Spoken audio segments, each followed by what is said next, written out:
off, I just want to say thank you for letting us come in and give us the opportunity No problem. My to pleasure. interview you guys. This is great. I just wanted to start off with, just a kind of a little bit of background about yourself. Sure. Like how you came into this position and how you started the Hoth. Sure. Well, my name's Marc Hardgrove. I'm the CEO of the Hoth.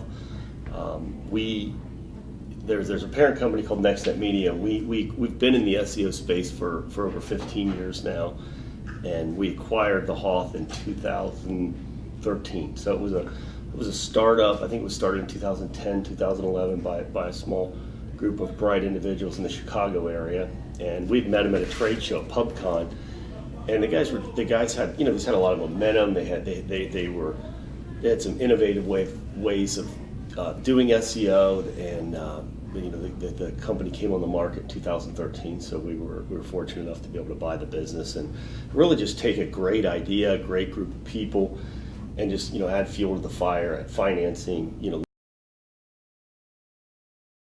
leadership, discipline, all the things that taken me 20 years to figure out. We were able to just kind of inject in this small company, and now it's starting to grow up to be a bigger company. So I'm Kelly. Hi, Kelly. Meet you. George Papadakis. Nice to meet you. Thank you so much for letting us come and interview you today. So what is your current title and position within the company? Yeah, I am the Chief Operating Officer of the Hoth and NextNet Media, which is the parent company of the Hoth. So thank you for meeting us today. My name is Amanda. Julia, nice to meet you.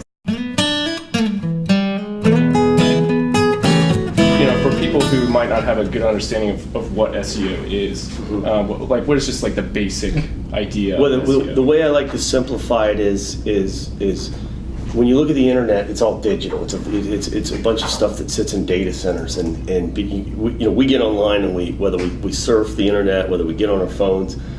I like to say there's comparing it to physical real estate. I call it digital real estate. And comparing it to physical real estate, you have like beachfront property. The old saying is they're not making any more of it. There's beachfront property, and it only goes up in value because there's only so much of it. Well, we call the first page of Google the beachfront property of the digital world. There's only 10 spots on the first page, and everybody wants to be there. If you're on page 2, you're page 3, you're page 300.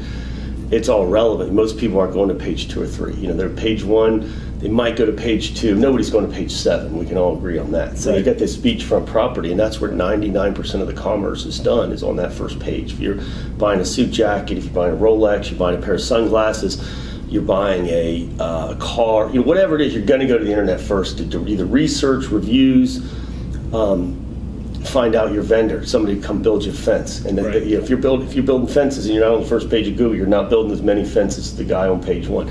If you're a lawyer and if you're a plastic surgeon, the guys and gals and companies on page 1 get all the business. So what we do is we help businesses in this complicated world of digital. If you're really good at your trade, stay focused on that, and allow the Hoth or some type of SEO company help you get your digital footprint to the first page.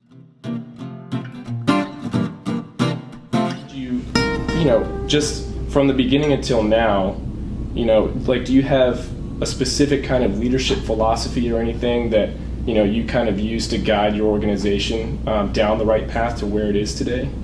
Well, I like to keep things simple. So you're very complicated with leadership, and I'm sure there's experts that could write books and are much better or capable of me of putting the leadership together. But at the end of the day, I'm a old school hillbilly from Ohio. I like to keep things simple. You treat people the way you'd want to be treated. You just keep it simple. You can overcomplicate things, and my attitude is you treat people the way you want to be treated. And usually you get that back in effort and loyalty and in hard work, and it doesn't always work out. But if you just do the right thing for people, the leaders will gravitate and they'll respond. So if you have a problem or a suggestion for your boss, how would you approach him about it? So that's another awesome thing about being such a small company. We're not scared to go to our superiors and be like, this needs to be fixed, or these are some tools that we need to succeed in the company. So really I would just kind of create a proposal, what needs to happen, what we need, and they're really open with everything. And I think that that's also, like, I've brought that into being a manager, because like the more open you are with the people like within your company, the more likely they are to give you suggestions, and 9 times out of 10 it's things that you haven't thought of or that you haven't implemented. So I think that's really important to just kind of like grow a product. So yeah.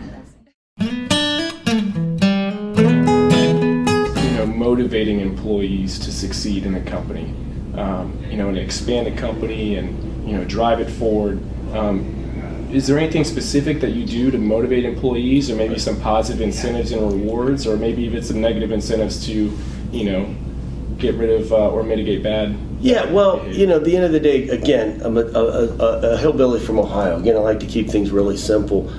At the end of the day, hard work is the answer to a lot of the questions people have, about how do you get here, how do you do that. It's real simple.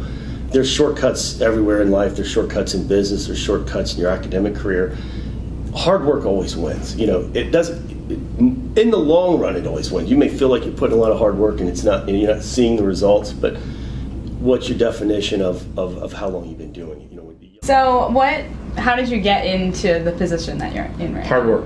Hard work? Yeah, there was never a day where I was hired as a support and production manager, so I ran our support team, which consisted of me, and ran production of the 6 products that we had. Now we have a support team of 8, and then we have 15 products and services. Okay. Awesome. And the way you get promoted here at the Hoth is you just work your ass off. You focus on the goal that you want to achieve, and my goal was to build out a team and to help grow the company, and just through attrition was able to secure the role that I'm in now. So coming into work for the Hoth, I was not expecting a management position. I kind of just knew about the company, and I really loved the culture and everyone that worked here. And so I started out part-time, just doing the calls, and it just kind of worked out that I got to work my way up to a management position. So and I'm really enjoying it. So like, how much people report to you? Like, is that a big job for you? yeah, so I manage a product. We have a bunch of products at the Hoth, and so I manage my own product, and so I have 6 people under me that help me do the production and everything like that, the day-to-day.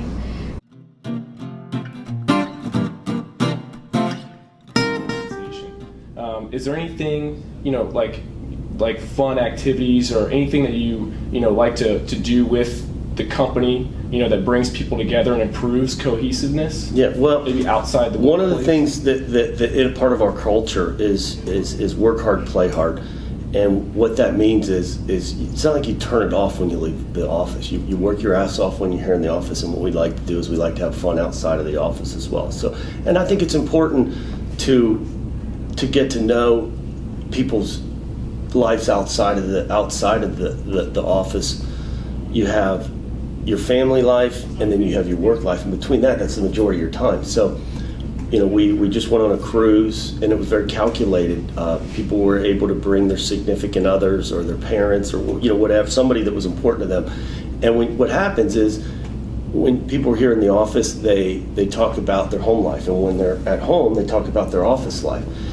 And if somebody comes home and they're talking about the people at work, and you can't put a face to that name, you can't, it's really hard to engage in the conversation. And likewise, when you come into the office and you're talking about your significant other, and we don't know who it is, it's hard to, so the cruise was a great way for, not everybody's going to get along and be best friends, but knowing what people are dealing with at home and knowing what your significant other is dealing with at work, right, helps bring everything together. So.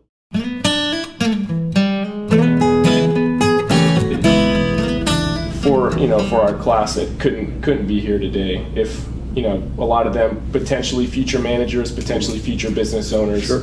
If you could pass on any words of advice from experiences that you've had over the years and that you've accumulated, what would that advice be to them, to a young future manager? Well, I think one of the good things is find a really good mentor that you trust and you feel has your best interest